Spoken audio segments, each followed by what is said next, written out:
तो जब भी हम लोग शुड के बाद लगाते हैं हैव, तो उसका अर्थ होता है पास होना चाहिए।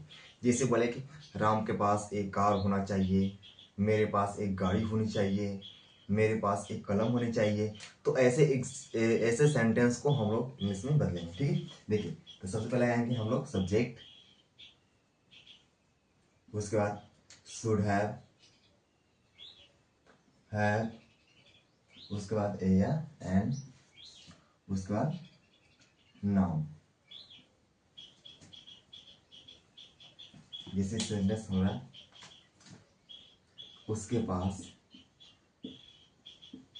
पास एक कार होनी चाहिए या होना चाहिए।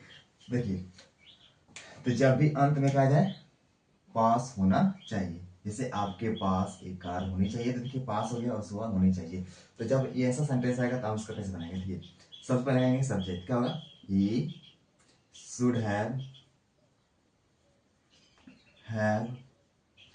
उसके बाद ए या एन लगाएंगे, क्या लगाएंगे? फिर a car, you should have a car.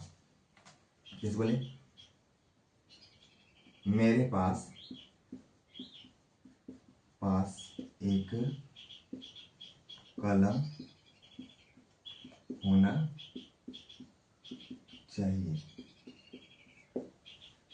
मेरे पास एक कलम होना चाहिए। देखा होगा, आई शुड हैव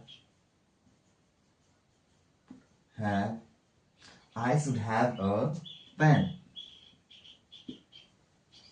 जैसे अगला एग्जांपल, तुम्हारे पास पास एक घड़ी होना चाहिए, आपके पास एक घड़ी होनी चाहिए। क्या होगा? यू शुड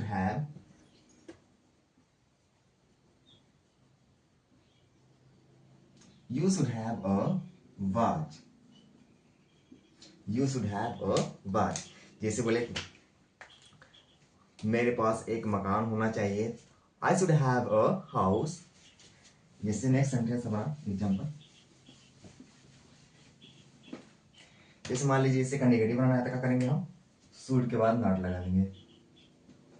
जैसे आपके पास पास घड़ी नहीं होनी चाहिए, आपके पास घड़ी नहीं होनी चाहिए, तो क्या होगा? You should not have a watch, you should not have a watch. जैसे आपके पास या तुम्हारे पास पास कार नहीं होनी चाहिए, कार नहीं होनी चाहिए, तो क्या होगा?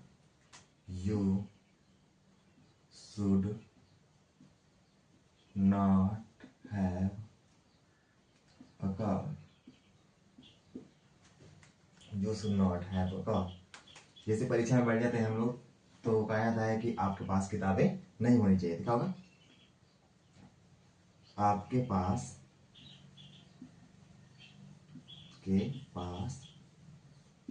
किताब नहीं होनी